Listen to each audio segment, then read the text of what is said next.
अस्सलामुअलैकुम, ईद मुबारक। प्यारे लाहौरियों को प्यार भरा और पेट भरा सलाम। आप देख रहे हैं प्रोग्राम हम और आप, और मैं हूं आपकी होस्ट जाज़बा मलिक। मेरी तरफ से सिटी 42 की तरफ से और तमाम देखने वालों को मेरी टीम की तरफ से ईद मुबारक। अच्छा, आप लोग सोच रहे होंगे कि मैंने आपको ये क्यों कहा कि आपको पेट भरा सलाम। जी, क्योंकि ये है बकरा ईद, ईद कुर्बान, और इसमें नाश्ते में खाई जाती है कलेजी, मग्स, चाँपे और मटन पुलाव और कढ़ाई का किया जाता है इंतज़ाम। तो फिर इसको क्यों ना कहा जाए कि ये है ईद कुर्बान और पेट भरा सलाम। अच्छा, तो जी होता कुछ यूँ है कि ईद की तैयारी इस तरह की जाती है कि नमाज़ी ईद अदा करने के बाद तमाम लोग जो कसाई है उसकी तलाश में लग जाते हैं। बल्कि तलाश में क्या, आजकल तो अपॉइंटमेंट्स की जाती हैं कसाइयों के साथ भी, उन्हें भी ढूंढना बहुत एक अहम काम है। और जो मर्द हज़रात हैं वो कसाइयों को ढूंढने में लगते हैं। जैसे ही कसाई आ जाता है, सुन्नत इब्राहीमी का फ़रीज़ा जो है अदा किया जाता है। इसके साथ ही जो ख़वातीन हैं वो किचन में मसरूफ़ हो जाती हैं, खाने पकाने में, गोश्त को काटने में। वो लड़कियां जो कि पूरा साल अपनी लुक्स पर बहुत तवज्जो देती हैं कि हमारे नाखून ख़राब ना हो जाएं, हमारे हाथों को कुछ ना हो, उन्हें भी ये सब काम करना पड़ता है। अपने पेरेंट्स के साथ, अपनी ममा के साथ किचन में काम करवाना पड़ता है। बेशक उन्होंने ईद की खूब तैयारी की हो, मेहंदी ही क्यों ना लगाई हो, नेल पॉलिश क्यों ना लगाई हो, भाई ये काम तो करना ही है। और लड़कों की ड्यूटी लगाई जाती है कि वो गोश्त बांट कर आएँ। और इस तरह से ईद का भरपूर जो दिन है गुजारा जाता है। अमूमन जो ईद कुर्बान है वो बहुत ज़्यादा मसरूफ़ गुजरती है। अगर इसे मसरूफ़ ईद कहा जाए तो कोई दो राय नहीं होगी, क्योंकि मसरूफियात तीनों की होती हैं, घर के मर्द की, ख़वातीन की, बच्चों की। तो जी ईद का मौका है खुशियाँ बांटने का, प्यार बांटने का, एक दूसरे से गले मिलने का, एक दूसरे से गिले शिकवे दूर करने का।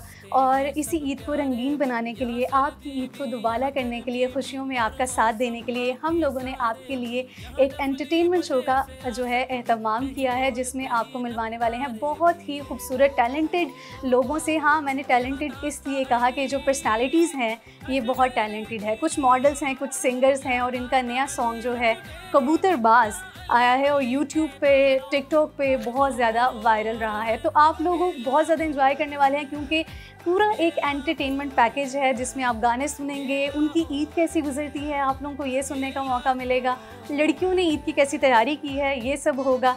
ईद स्पेशल शो के लिए हमने इंतखाब किया है हवेली रेस्टोरेंट का, जहाँ पर हमने अपने बहुत ही प्यारे और ख़ूबसूरत मेहमानों को इनवाइट किया है। आज मैं सबसे पहले जिसका तारुफ़ करवाने जा रही हूँ आज के शो में, हमारे पहले मेहमान हैं ज़ैन जमशेद और मंसूर शाह। आप लोग सोच रहे होंगे कि मैंने इनका तारुफ़ एक साथ क्यों करवाया। वजह ये है कि जो कबूतरबाज सॉन्ग है उसमें इन दोनों ने परफॉर्म किया है। ये जो ज़ैन जमशेद हैं ये सिंगर हैं, कंपोज़ भी किया है, प्रोड्यूस भी किया है सॉन्ग को, और जो मंसूर शाह हैं ये लिरिक्स लिखते हैं। और लिरिक्स बड़े मेन होते हैं कि गाना होना क्या चाहिए, गाने के बोल क्या होने चाहिए। तो जी बहुत ज़्यादा खुशामदीद, आपने वक्त निकाला, हमें ज्वाइन किया, बहुत शुक्रिया आपका। जो दूसरे हमारे मेहमान हैं वो हैं बहुत ही खूबसूरत और टैलेंटेड मॉडल्स। एक हैं रिमशा नूर और दूसरी हैं जवेरिया चौधरी। जवेरिया चौधरी, रिमशा नूर, बहुत शुक्रिया आपके वक्त का आने का। और मैं आपको बताती चलूँ कि 1 साल से मॉडलिंग कर रही हैं। ये टिकटॉक स्टार भी हैं, टिकटॉक पे इनके मिलियंस में फॉलोअर्स हैं, लोग इन्हें देखना पसंद करते हैं। और कबूतरबाज सॉन्ग में इन चारों ने कंबाइन जो है परफॉर्म किया है, आए हैं। ये इनके ऑपोजिट हैं, ज़ैन जमशेद के ऑपोजिट हैं जवेरिया चौधरी, और जो मंसूर शाह हैं इनके ऑपोजिट हैं रिमशा नूर। तो जी इनसे मज़े की बातें होंगी कि सॉन्ग में इन्हें कौन कौन सी मुश्किलात पेश आई, किस तरह से इन लोगों ने एंजॉय किया, किस तरह से शूट किया, लोकेशंस क्या थी, ये सब तो पूछा जाएगा। लेकिन सबसे पहले मैं इन सबको कहती हूँ ईद मुबारक। जैसा कि लोगों को कहा तो आप सबको भी ईद मुबारक। सबसे पहला सवाल भी यही है, जैसा कि ईद का मौका है, आप बताइए रिमशा कैसी गुजर रही है आपकी ईद?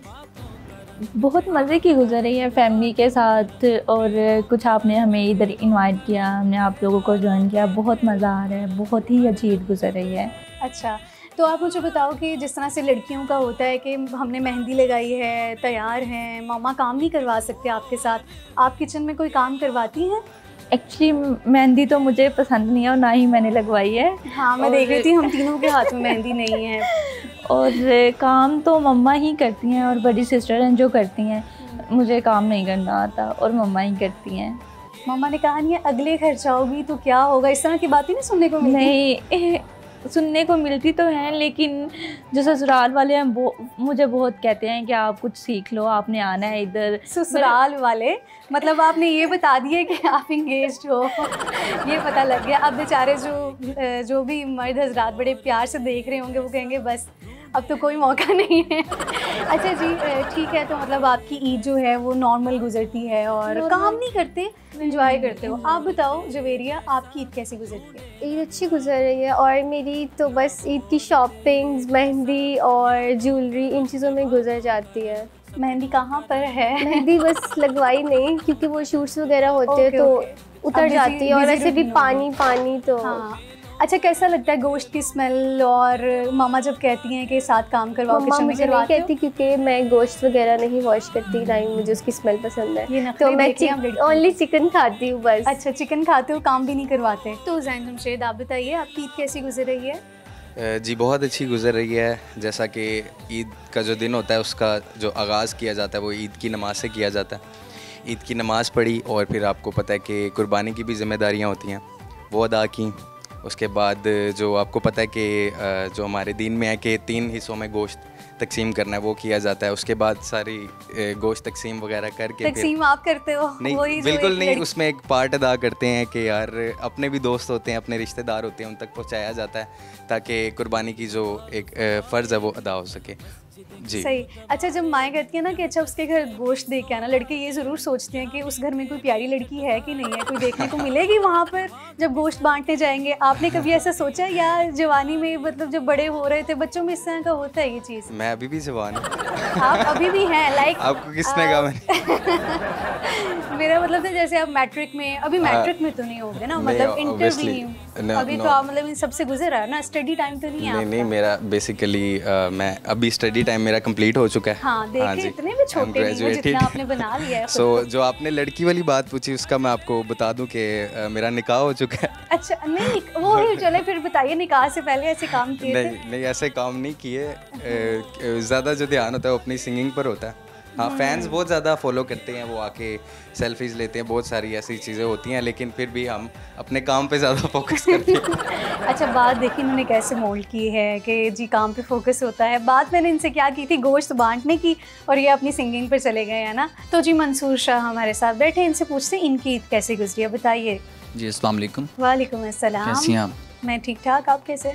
जी शुक्र अल्लाह का। जिस तरह ज़ैन ने बताया कि सुबह आगाज़ जो होता है वो ईद की नमाज़ के साथ होता है, और उसके बाद फिर सुन्नत इब्राहिमी वो अदा की जाती है, कुर्बानी होती है, फिर उसके बाद गोश्त वगैरह तकसीम करने में दिन गुजर जाता है कि बाकी किसी चीज़ का टाइम नहीं मिलता, क्योंकि रिश्तेदारों के घर, दोस्तों के घर, और फिर दावतें भी होती हैं, तो इन चीज़ों में जो है दिन गुजर जाता है और पता भी नहीं लगता। और मज़ा आता है, बढ़ चढ़ कर काम करते हैं कि ये सुन्नत इब्राहिमी है, इसमें जितना हम बढ़ चढ़ कर काम करेंगे तो इसका सवाब भी है। और बढ़ चढ़ के क्या काम करते हैं? आगे वो भी गोश्त कहते हैं वगैरह पकड़ाए गोश्त, मुझे पकड़ाए, काटता भी मैं हूँ। जी बिल्कुल, मैं जो है जो घर आते हैं कसाब जो आते हैं, हाँ। उनके साथ हेल्प करते हैं। सही। अच्छा, वैसे ही एक बात है, आप मुझे बताओ कि अक्सर जो रिश्तेदार हैं ना आपके, उनके घर गोश्त जब नहीं जाता, बेशक उनके घर कुर्बानी हुई भी है, वो झगड़ा करके बैठ जाते हैं, ऐसा है? आप सबके साथ ऐसा होता है या सिर्फ ऐसा है? कोई कहता है मुझे हड्डियाँ दे दी हैं, कोई कुछ कहता है, ऐसा लोग करते हैं। लेकिन कोशिश ये होती है कि जब गोश्त को, इसका आसान हल ये है कि जब आप गोश्त के 3 हिस्से कर रहे होते हैं तो आप वो इक्वल करें। सही। उसमें यह है कि सब तक हर चीज़ पहुंचती है। अच्छा, इसके साथ ही मैं एक चीज़ का एडिशन करना चाहती हूँ, वो ये है कि जब गोश्त के हिस्से किए जाते हैं ना, तो वो भी मुख्तलिफ लोगों का जो ना हिस्से साइड पे कर दिए जाते हैं। जो खाल है वो मौलवी के नाम कर दी जाती है, जो दिमाग है वो बुज़ुर्गों के नाम की, उन्हें ताकत की ज़रूरत होती है, और जो रान है ना, जो बकरे की रान होती है, वो कहते हैं दामाद के घर ही जानी चाहिए, भाई रैप करके अच्छे से भेजी जाती है। पाए जो हैं अपने ख़ास रिश्तेदारों और दोस्तों को दिए जाते हैं। आप लोगों के घर में भी इस तरह की रवायती कुर्बानी होती है और ये चीज़ें होती हैं कि सिर्फ मैं ही ऐसी हूँ जिसके साथ ऐसा कुछ होता है? आप बताइए ज़रा। नहीं, कुछ ऐसा तो नहीं होता। अच्छा, इक्वली होता है सबको।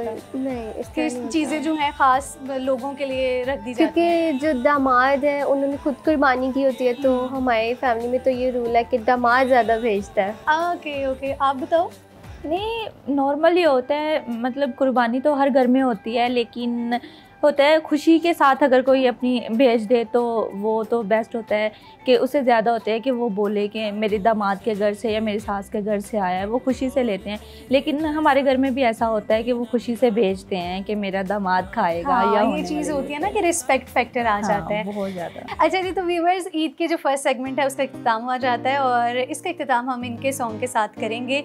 हमें सुनाने वाले हैं मंसूर शाह और ज़ैन जमशेद, एक अपनी आवाज़ में बहुत ही खूबसूरत सा गाना।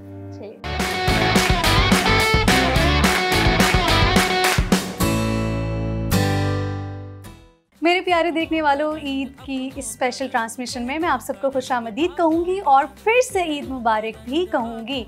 तो व्यूवर्स, यकीनन आप लोगों की ईद बड़ी खुशगवार गुजर रही होगी, क्योंकि फैमिलीज़ का दावतों का सिलसिला शुरू हो जाता है। ख़वातीन किचन के कामों में मसरूफ़ तो होती हैं, लेकिन जब मेहमान आने वाले होते हैं तो उन्हें फ़िक्र होती है कि उन्होंने ड्रेस जो है सिलवाया है, ठीक सिला है, नहीं सिला, क्योंकि दर्जी तो हमेशा ही ख़राब कर देते हैं कपड़ों को। लेकिन ईद पर जैसा भी ड्रेस है पहनना होता है, ज्वेलरी पहननी होती है, मेकअप करना होता है, मेहंदी लगानी होती है।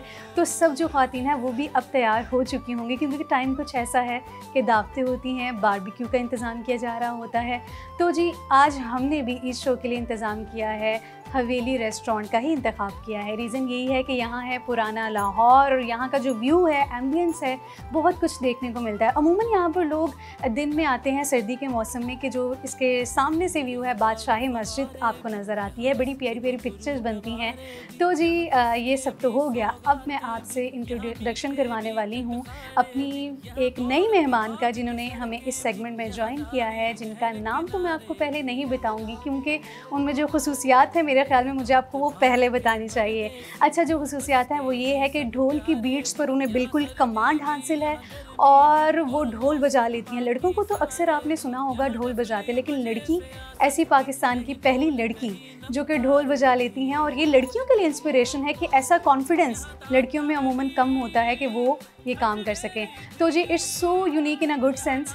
हम इन्हें दावत देते हैं, इन्विटेशन पे इनके जो ये आई हैं खुशामदीद कहते हैं और इनका शुक्रिया अदा करते हैं। अर्शिमा मरियम ने हमें ज्वाइन किया है। अस्सलाम वालेकुम। वालेकुम अस्सलाम। वेलकम अर्शिमा, क्या हाल चाल है आपके? मैं ठीक हूँ, आप कैसी हैं? सब देखने वालों को, सुनने वालों को, आपको, पूरी टीम को ईद मुबारक। खैर मुबारक जी सब की तरफ से। और आप मुझे बताइए कि आपकी ईद कैसी गुजर रही है? मेरी ईद एज ऑलवेज चैनल्स पे अपने व्यूवर्स के साथ, प्यारे प्यारे गेस्ट के साथ। जब आप बहुत फेमस हो जाते हो ना तो फैमिली के साथ ईद नहीं गुजारी जाती, फिर आप चैनल्स के साथ ईद गुजारते हो। हम जैसे लोग हैं जो कि बस ईद पे भी बस यहीं बैठे रहते हैं। अच्छा, मुझे बताएं अर्शिमा कि ईद पर आपको क्या लगता है कि जो मेहमान हैं उन्हें किस वक्त आपके घर आना चाहिए? क्योंकि ये ईद ऐसी है कि आप मसरूफ़ होते हो, खुद के बड़े काम होते हैं, तो कौन सा एक परफेक्ट टाइम है मेहमानों के आने का आपके अकॉर्डिंग? मेरे फादर की डेथ के बाद हमने थोड़ा ईद की वो जो सेलिब्रेशंस थी वो थोड़ी कम कर दी हैं, तो मेहमान तो वो नहीं आते हैं, तो मैं ज़्यादा चैनल्स पे एंगेज रहती हूँ। और उससे पहले जब हम खुद जाते थे नानों की तरफ, तो वो हम चांद रात पे ही चले जाते थे, तो वो मुझे आइडिया नहीं है कि मेहमान कितने बजे आया करें। लेकिन क्योंकि हम नानों के घर अज़ान के वक्त हम पहुंच जाते थे, तो पूरा दिन हम नानों के पास गुजारते थे, शाम में हम घर वापस आते थे। अमूमन मेरा बचपन भी ऐसे ही गुजरता था, नानों की तरफ ही। अच्छा, तो आप मुझे बताएं कि आप एक इंस्पिरेशन है यंग लड़कियों के लिए। ये कॉन्फिडेंस आप में कैसे आया कि आपको ढोल बजाना है, और उसके आपने सीखा कैसे? This is just because of my mother. वो मैं को मुझे स्विमिंग सीखनी है, वो कहती हैं सीखो जी, मुझे पेंटिंग सीखनी है, सीखो, मुझे टेनिस खेलना है, खेलो। तो उन्होंने मुझे हर चीज़ में बहुत ज़्यादा सपोर्ट किया है। मतलब उन्होंने क्या, मेरी पूरी फैमिली बहुत ज़्यादा सपोर्टिव है। जब मैंने अपनी मदर से कहा जी मुझे ढोल सीखना है, ये काम तो छोड़ दो, कभी तुम्हें क्या करना है, कभी क्या करना है, तो वो ये चाहती थी मैं टेनिस प्लेयर बनूँ। बट मुझे टेनिस प्लेयर नहीं बनना था। मैंने अंडर 15 भी खेला है, सर खालिद और सर मानला मेरे कोच थे। टेनिस छोड़ के मैंने ढोल स्टार्ट कर दिया। अच्छा, शायद बिल्कुल ही डिफरेंट। नहीं, तकरीबन जो मेरे फैंस हैं उनको तकरीबन पता है, मेरी फैमिली सर्कल जो है, फ्रेंड्स हैं जो मतलब पुराना मुझे जानते हैं, उनको पता है मैं टेनिस खेलती थी पहले। तो लेकिन जब मैंने ढोल स्टार्ट किया, ढोल मैंने सिर्फ अपने शौक़ के लिए सीखा था। वो शौक़ में मैंने उसको प्रोफेशनली प्ले करना शुरू कर दिया। वो फिर एक जर्नी स्टार्ट हो गई। हाँ, एक जर्नी है। और कैसा रिस्पॉन्स था लोगों की तरफ से? लोगों का रिस्पॉन्स है बंदी ढोल वाली लेकिन मेरे ढोल से ये हुआ है कि हमारी बहुत सारी फैमिलीज ऐसी हैं जो बहुत ज़्यादा पर्दा करती हैं, वो मेल ढोल वाले को अफोर्ड नहीं कर सकते हैं कि उनकी लेडीज़ में वो मेल ढोल वाला आए और वो उस तरह से वो इन्जॉय नहीं कर पाती हैं। अब क्या होता है, मैं ज़्यादा फैमिली इवेंट्स करती हूँ, वेडिंग इवेंट्स करती हूँ, तो वो फीमेल ढोल का ये हुआ है कि अब जहाँ पे वो लेडीज़ का वो जो एक रह गया हुआ था ना एलिमेंट कि यार हम भंगड़ा नहीं कर पाते हैं, अब वो भी कर पाते हैं, फुल एंजॉय करती हैं अपने जो इवेंट्स हैं उनको। तो जी आपको मैंने अरिश्मा मरियम का तो इंट्रोडक्शन करवा ही दिया है, आपने सुन लिया उनकी जर्नी के बारे में। अब हम बढ़ते हैं अपने मेहमानों रिमशा और जवेरिया की तरफ।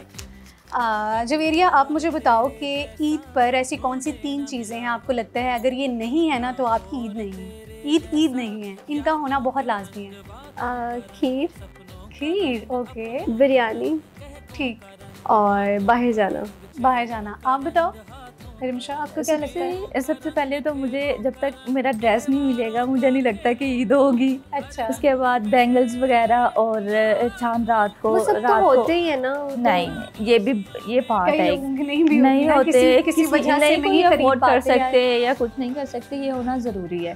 तो मुझे तो ये लगता है कि ड्रेस, ये शॉपिंग सबसे पहले है, उसके बाद ये खीर वगैरह ये घर में हो तो कॉपी कर रहे हो? नहीं, मुझे खीर नहीं, लेकिन जो बड़ी ईद होती है वो खाने में ही होती है, वो उसमें क्या रेडी होना होता है, हर जगह तो स्मेल होती है। घर में मीठा बनता है कि सिर्फ कलेजी ही बनती है नाश्ते में? नहीं, मीठा बनता है। आपकी तरफ भी? जी, अच्छा, मतलब ये रिवायती जो है ना पाकिस्तानी है जिनके ईद वैसी होती है जैसी मेरे घर में होती है। तो अरिश्मा, आप बताइए कि आपको क्या लगता है कौन सी ऐसी 3 चीज़ें हैं जिनका ईद पर होना बहुत ज़रूरी है? आपको लगता है ईद इन चीज़ों के बगैर जो है अधूरी है? फर्स्ट ऑफ ऑल यही मटन वगैरह बनता है घर में, लेकिन मेरी मदर की आदत नहीं है उसको स्टोर करना ना, तो वो उतना ही बनाती हैं जितना उन्होंने, वो ही खाती हैं घर में से। अब तो मेरे फादर नहीं है, अब वही खाती हैं।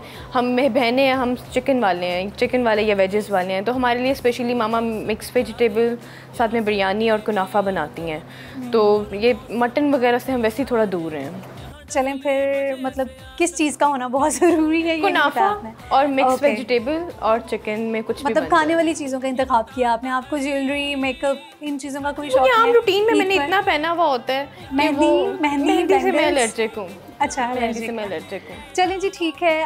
ईद के हवाले से तो काफ़ी गपशप हो गई है, क्यों ना अब अपने मेहमानों के साथ कोई गेम खेली जाए और देखा जाए कि इनकी कॉमन सेंस कैसी है, इनका दिमाग कितना काम करता है। कुछ मैं इनसे कॉमन सेंस के क्वेश्चंस पूछूंगी और देखते हैं कि आंसर कर पाते हैं या नहीं कर पाते। तो जी अभी हम कॉमन सेंस का क्वेश्चन करने लगे हैं अरिश्मा से।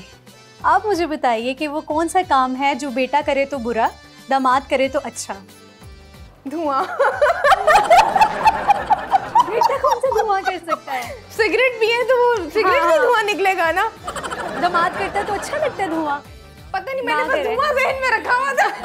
नहीं, दामाद करे तो बुरा लगता है, बेटा करे तो बर्दाश्त करे तो बुरा लगता है। बेटा करे तो बर्दाश्त है, दामाद करे तो बातें होती है। तो धुआं छोड़ेगा बुरा लगेगा ना। धुआं किस चीज को, तो ये भी तो मेंशन करना था ना। अरिश्मा, चूंकि आपने बहुत ही बेसुरा सा जवाब दिया, चलो ठीक है, अब आपसे ना पूछ लेते हैं उन्हीं में से, ठीक है? वो कौन सी चीज़ है जो पढ़ने में मदद करती है? वो ना पेन है ना कागज़ है।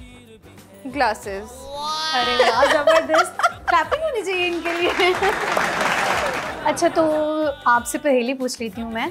वो ये है, ऐसी कौन सी चीज़ है जो है तो आपकी लेकिन दूसरे लोग उसका इस्तेमाल करते हैं? जैसे कि मेरे कपड़े, मेरी चीज़ें, मेरी कज़न्स, फ्रेंड्स और यूज़ करती हैं, तो है मेरी, लेकिन ज़रा उनका नाम नहीं था कि पता लगे कि कौन कौन सी दूसरे से कपड़े लेके पहनते। ओके, नाम भी पता लग गए हैं। Second Alisha Bhatt official 1.4 million. Oh, तो ये आपसे कपड़े लेके पहनती हैं? मेरा मंत्रा पहनती है, देती भी नहीं है। ओके, चलें जी, आपने बिल्कुल गलत आंसर किया है। मेरे ख्याल से आपको ठीक आंसर करना चाहिए। और इसका जवाब मैं दूंगी, आपका नाम। अरे वाह, क्या बात है जी, क्लैपिंग तो बनती है इनके लिए, ज़बरदस्त, क्या बात है। तो जी एक बहुत ही फ़नी पहेली पूछने लगी हूँ मैं रिमशा से। रिमशा, आप मुझे बताओ कि अमजद और असलम 2 दोस्त हैं। अमजद की मुर्गी ने असलम के घर जाके अंडा दिया है, तो अंडा किसका हुआ?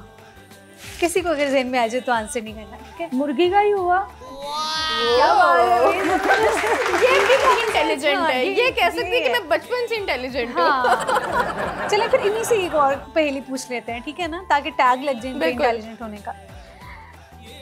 वो कौन सी चीज़ है जो पैदा होते ही उड़ने लग जाती है? धुआं होता है। इन्होंने की स्क्रिप्ट तो नहीं देख ली? नहीं। जबरदस्त जी, ग्रेट, बिल्कुल ठीक है, क्लैपिंग बनती है आप। चलिए जवेरिया नहीं बल्कि अब आपसे क्वेश्चन पूछ लेते हैं, वो कौन सी चीज़ है जो धोने से गंदी हो जाती है? फूलों का तारों का सबका कहना है 1000 में हमारा प्रोड्यूसर।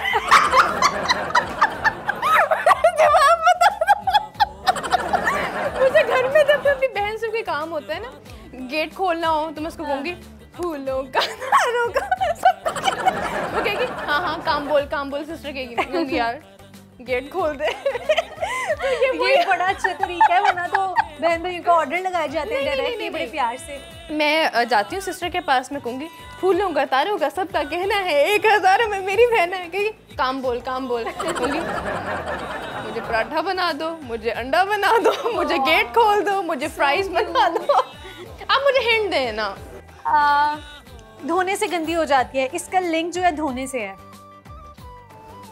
2-3 मुझे हिंट्स दें ना।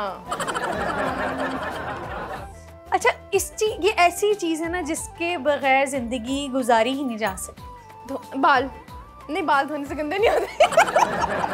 जिसके बगैर इंसान जिंदा नहीं रह सकता। धोने से गंदी हो जाती है। अब देखिए, अब हिंट है ना कि ऐसी कौन सी मैं तो चीज़ वैसे ही बहुत बोंगड़े मारती हूँ, तो मुझे नहीं पता इसका जवाब। चलिए एक और हिंट दे देते हैं, ये जो है इंसान की अहम ज़रूरत है। अहम मतलब? हम बहुत ज़्यादा यूज़ करते हैं इसे। मोबाइल। तो वो धोने से गंदी हो जाती है, मतलब पानी। मोबाइल धोने से गंदा हो जाता है। ये देखें जरा। स्वीट मेरा छोटा बेबी, मेरा पाला बेबी। जो मैंने इतना स्वीटली डर के नहीं जैसे बच्चे कहते हैं। बिल्कुल ठीक।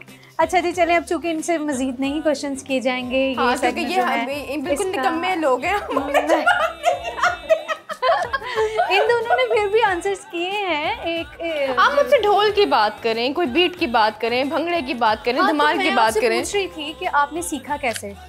सर घर पे आते हैं, अभी भी सीख भी रही हूँ, प्रोफेशनली प्ले भी कर रही हूँ, और मेरे सीखने में एक बहुत बड़ी जर्नी है। बिकॉज हमारे जो खान साहब लोग हैं वो अपना फ़न सिर्फ अपने बच्चों में ट्रांसफ़र करते हैं, वो हम जैसों को नहीं सिखाते हैं। तो मेरी बहुत मेहनत है सीखने में, और अभी सीख भी रही हूँ, साथ में प्रोफेशनली प्ले भी कर रही हूँ। तो रेशमा, जैसे कि आपने कहा बड़ी ही टैलेंटेड हैं, इंस्पिरेशन हैं, तो अब वक्त हुआ जाता है आपकी परफॉर्मेंस का। श्योर। इंस्पिरेशन ढोल में जो है वो मेरी जसमीत कौर है, और उनको देखकर मैंने ढोल स्टार्ट किया था। ठीक है जी।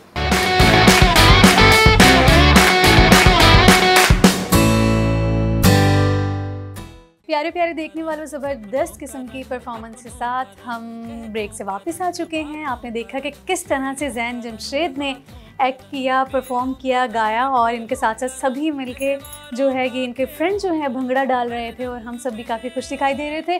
तो ईद की खुशियों को दुबाला करने के लिए हम सब आपके साथ हैं, आपको फ़न दिखा रहे हैं, मस्ती दिखा रहे हैं। अच्छा जी, ब्रेक से वापसी के बाद अब एक सेगमेंट है जो हम इनके साथ करने वाले हैं, वो ये है कि मुकालमा होगा।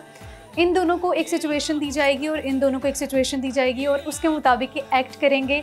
अच्छा जी, आप दोनों रिमशा और जवेरिया, सास और बहू में मुकालमा है ईद के गोश्त बांटने पर।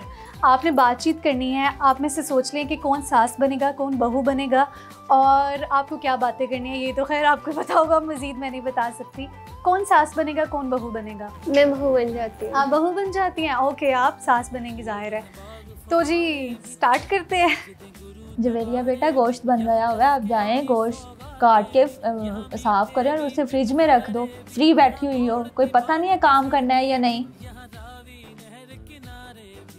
तो आप भी कुछ कर लें, कब से मैं किचन में काम कर करके अभी तो आके बैठी हूँ, आधा आप कर लें। सारा मैंने ही तो किया है, तुम्हें मोबाइल से फुर्सत मिले तो फिर ही है ना। तो आप भी कुछ कर लें, मैं तो कब से काम ही कर रही थी, सुबह से मैं काम कर रही हूँ, मैंने तो कपड़े तक नहीं पहने सही तरह। मेरी तो उम्र इतनी ज़्यादा हो गई, तुम तो यंग हो ना, तुम तो कर सकती हो ना। बाहर घूमने की दफ़ा तो आपकी उम्र नहीं होती। हाँ, मेरे बेटे को लेके निकल जाती हो, तब नहीं तुम्हें पता, तो सास को भी लेके जाना है। तो अम्मी, हमारी तो उम्र है, हमारा तो वक्त है, आपके अपने टाइम में कहीं नहीं जाती थी। तो फिर टाइम है तो गोश्त भी तो बना के रखो ना, साफ करके फ्रीज करो उसे। तो मैं अभी तो बना कर आई हूँ, अब आप बना ले शाम का खाना। सारा मैंने ही किया, झूठ तो मत बोलो। नाइस यार, बहुत फनी था, ज़बरदस्त। आला। अच्छा चलें जी, अच्छी एक्टर बहुत ज़बरदस्ती। तो जी अब ज़ैन जमशेद और मंसूर शाह को हम जो टॉपिक दे रहे हैं वो ये है, गाहक और व्यापारी में मुकालमा है बकरे की ख़रीदारी करते वक्त के ख़रीदो फ़रोख्त जारी है। और चलें स्टार्ट। हाँ जी शाह जी, बच्चा किन्ने दा? ये जी 60,000 ਦਾ। शाह जी मैं ਤੁਹਾਡੀ ਗੱਲ नहीं की, मैं बच्चे की गल कर। जी मैं भी भाई साहब बच्चे की गल कर रहा, प्योर ਜਿਹੜਾ ਹੈਗਾ ਨਾ ਸਾਈਵਾਲੀ ਹੈ, ਸਾਈਵਾਲੀ ਨਸਲ ਹੈ। ਸਾਈ ਵਾਲੀ ਨਸਲ ਹੈ। ਇਹ ਸਾਈ ਵਾਲੀ ਨਸਲ 'ਚ ਕੀ ਖਾਸ ਗੱਲ ਹੁੰਦੀ ਹੈ? ਇਹਦਾ ਜਿਹੜਾ ਕੁਹਾਨ ਹੁੰਦਾ ਉਹਦਾ ਗੋਸ਼ਤ ਬੜਾ ਲਜ਼ੀਜ਼ ਹੁੰਦਾ ਹੈ। ਫਿਰ 10,000 ਰੁਪਏ 'ਚ ਸਿਰਫ ਕੁਹਾਨ ਦਾ ਗੋਸ਼ਤ ਦੇ ਦਿਓ ਮੈਨੂੰ। 10,000 'ਚ ਕੁਹਾਨ ਦਾ ਗੋਸ਼ਤ ਨਹੀਂ, ਇਦਾਂ ਨਹੀਂ ਹੁੰਦਾ। ਤੁਸੀਂ 10,000 ਰੁਪਏ ਦੀ ਕੁਰਬਾਨੀ ਕਰਨੀ ਹੈ। ਚਲੋ ਗੱਲ ਉਹ ਕਰਨੀ ਹੈ ਜਿਹੜੀ ਤੁਹਾਨੂੰ ਵੀ ਸੌਖੀ ਮੈਨੂੰ ਵੀ ਸੌਖੀ। ਚਲੋ 15,000 ਰੁਪਏ ਕਰ। ਚਲੋ ਤੁਸੀਂ ਇਸ ਤਰ੍ਹਾਂ ਕਰੋ 70 ਦੇ ਦਿਓ ਫਿਰ। ਮੈਂ ਘਟਾਈ ਜਾ ਰਿਹਾ, ਤੁਸੀਂ ਵਧਾਈ ਜਾ ਰਹੇ ਹੋ। ਇਹ ਆਓ ਮਹਿੰਗਾਈ ਵੀ ਵੱਧਦੀ ਰਹੀ ਹੈ। ਲੈ ਕੀ ਤੁਸੀਂ ਰੇਟੋ ਰੇਟ ਹੀ ਵਧਾਈ ਜਾ ਰਹੇ ਹੋ, ਤੁਸੀਂ ਕਰਨਾ ਕੀ ਚਾਹ ਰਹੇ ਹੋ ਮੇਰੇ ਨਾਲ? ਇਹ ਜਿਹੜੇ ਗਾਹਕ ਨੇ ਨਹੀਂ ਲੈਣਾ ਹੁੰਦਾ ਫਿਰ ਉਹਦੇ ਨਾਲ ਇੰਜ ਡੀਲ ਕਰੀਦਾ। ਤੇ ਮਤਲਬ ਮੈਂ ਨਾ ਹੀ ਸਮਝਾ। ਇਹ ਦੇਖ ਲਓ ਕੋਈ ਰੇਟ ਜੇ ਹੋ ਸਕਦਾ। ਚਲੋ ਸ਼ਾਹ ਜੀ ਮੈਂ ਇਹ ਕਰ ਸਕਦਾ ਕਿ ਤੁਹਾਡੇ ਵਾਸਤੇ 30,000 ਰੁਪਏ, ਇਸ ਤੋਂ ਵੱਧ ਨਹੀਂ। ਨਹੀਂ ਤੇ 30,000 ਵੀ ਇੱਕ ਸ਼ਰਤ ਤੇ ਦੇਣਾ ਕਿ ਤੁਸੀਂ ਬੱਚੇ ਦੇ ਨਾਲ ਆਣਾ। ਤੁਸੀਂ ਇਸ ਤਰ੍ਹਾਂ ਕਰੋ, ਤੁਸੀਂ ਘਰ ਪਹੁੰਚੋ। ਤੁਸੀਂ ਬੱਚਾ ਲੈ ਕੇ ਆ ਰਹੇ ਹੋ? ਬੱਚਾ ਮੈਂ ਨਹੀਂ ਲੈ ਰਿਹਾ, ਤੁਹਾਡੇ ਨਸੀਬਾਂ 'ਚ ਐਤਕੀ ਕੁਰਬਾਨੀ ਨਹੀਂ ਹੈਗੀ। ਦਿਲ ਤੇ ਕਰੇ ਤੁਹਾਡੀ ਕੁਰਬਾਨੀ ਕਰਦੇ ਆ, ਤੁਸੀਂ ਇੰਨੇ ਸੋਹਣੇ ਲੱਗ ਰਹੇ ਹੋ। ਕਰ ਦਿਓ ਜੇ ਅਸੀਂ ਤੁਹਾਨੂੰ ਇੰਨੇ ਅਜ਼ੀਜ਼ ਹੈਗੇ, ਸਾਨੂੰ ਸਾਡੀ ਕਰ ਦਿਓ। चलो अच्छा कोई भी गल दोस्ती का एलिमेंट जो है ना अंदर आने लग गया। ठीक, खैर ज़बरदस्ती बहुत अच्छी, दोनों ने बहुत अच्छा मुकालमा किया है। जो इन्हें टॉपिक मिला है उसमें बड़ी अच्छी परफॉर्मेंस की है। चलें जी, अब ये बात है कि ज़ैन जमशेद, मंसूर शाह, रिमशा और जवेरिया, इनसे पूछ लेते हैं कि इनमें से कौन कौन इंगेज्ड है और कौन कौन अभी तक सिंगल है।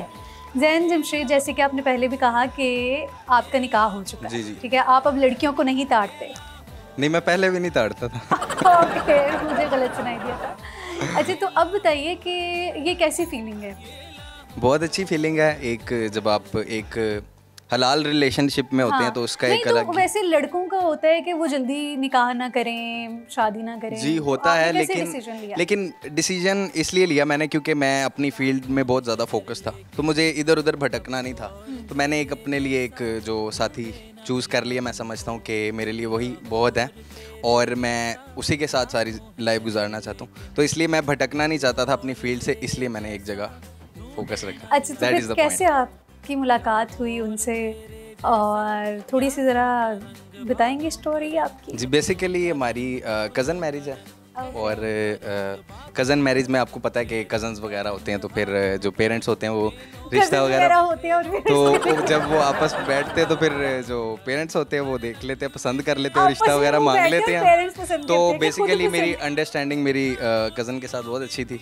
तो मेरे पेरेंट्स ने कहा कि यार इसकी वैसे तो किसी के साथ बनती नहीं है क्योंकि लड़कियों को तो ताड़ता ही नहीं है, तो ये अपने काम के साथ फोकस है, तो क्यों ना इसकी जिसके साथ अंडरस्टैंडिंग अच्छी है उसी के साथ। आप क्यों हंस रहे हो शाची? आपको यकीन नहीं है मेरे पे? मुझे पूरा यकीन है। अच्छा तो बस ये बात है। ठीक है। तो आप मुझे बताओ कि अगर किसी सेलिब्रिटी के साथ आपको इन फ्यूचर काम करने का मौका मिले तो वो सेलिब्रिटी कौन होंगे? सेलिब्रिटी मेल और female? Female of course. Female celebrity Shreya Ghoshal. Shreya Ghoshal, okay, क्यों? Basically I am a singer, so मैं उनके साथ अगर आपने जैसा कि पूछा कि काम करने का मौका मिले तो मैं अपनी फील्ड के वाले से, क्योंकि मैं सिंगर हूँ तो मैं उनके साथ जी बिल्कुल, तो मुझे उनकी वॉइस बहुत अच्छी लगती है, तो मुझे अगर उनके साथ कोई सॉन्ग कोलैब करने का इन फ्यूचर मौका मिलेगा तो मैं ज़रूर। ठीक है। आप मुझे बताएं कि जो जिनके साथ आपका निकाह हुआ है, कभी किसी इवेंट पे, फैमिली इवेंट पे आपने उनके लिए गाना गाया अपनी फैमिली के सामने? जी बिल्कुल, मैंने अपने निकाह पे उनका हाथ पकड़ के गाना गाया था, तो बस उनको फर्स्ट टाइम जो डेडिकेशंस की थी, काफ़ी सारे सॉन्ग गाए थे उनके लिए, तो बड़ा अच्छा लगा था, बहुत प्यारा मोमेंट था। तो आज आपके पास प्लेटफॉर्म है, आज क्यों ना उनके लिए फिर से गाना गाया जाए? जी व्हाई नॉट। चलें फिर कौन से गाने का इंतखाब कर रहे हैं आप? मैं अपनी वाइफ को एक सॉन्ग डेडिकेट करूँगा। क्या बात है, भी क्या बात है। यकीनन आपकी वाइफ ये सुन के, ये देख के बहुत ज़्यादा खुश होंगी और आपकी फैमिली भी। चलें जी, रिमशा आप बताइए, आपने जिस तरह पहले भी कहा कि आप इंगेज हैं, तो कैसे मिले वो आपको, आपके मियाँ? इतनी लंबी स्टोरी नहीं है। कैसे लंबी स्टोरी है? नहीं छोटी सी है। हाँ, छोटी कैसे?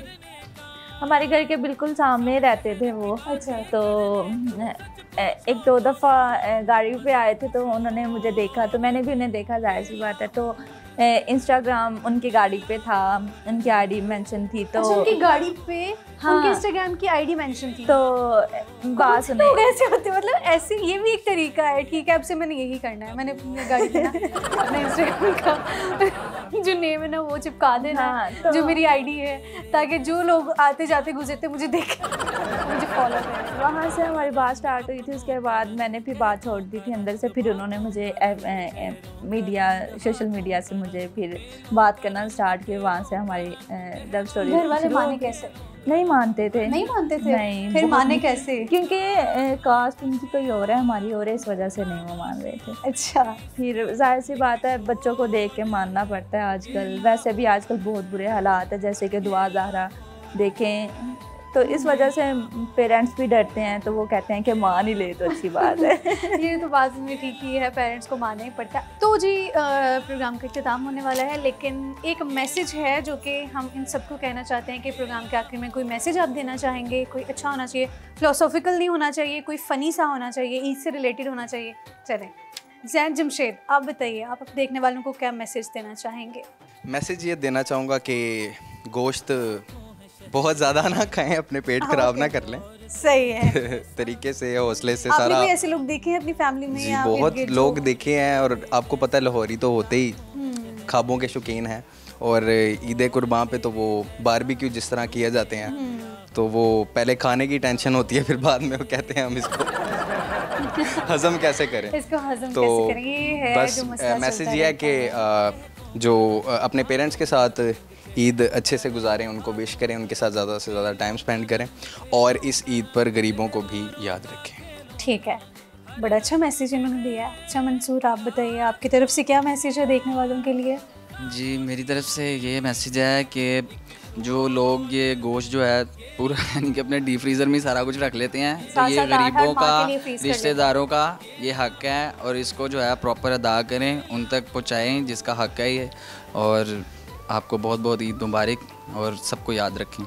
ठीक है जी, ओके। तो रिमशा, आप बताइए, आप क्या मैसेज देना चाहेंगी? मेरा भी यही मैसेज था जो कि मंसूर ने कह दिया कि जो गोश्त वगैरह स्टोर कर लेती हैं, ये बहुत बुरी बात है। बुरी बात है, क्योंकि तकसीम करना चाहिए। जो कुर्बानी नहीं कर सकते, हमें चाहिए कि हमें उनके घर भिजवाना चाहिए। वो नहीं अफोर्ड कर सकते, वो नहीं कुर्बानी कर सकते, हमें एहसास होना चाहिए। तो मेरा भी यही मैसेज है कि आप स्टोर नहीं करें, आप सबको दें और तकसीम करें। ठीक है। जवेरिया, आप क्या मैसेज देना चाहेंगे? मेरा भी यही मैसेज है जो सबने दे दिया है। और वैसे भी घर में नहीं स्टोर करना चाहिए, गरीबों में बांटना चाहिए जो ज़रूरतमंद हैं, जो लोग। और मेरे घर वाले भी जो फ्रिजें भर भर के रख लेते हैं, 2-2 फ्रिजें, ये नहीं होना चाहिए। आपके घर वाले करते हैं ऐसे?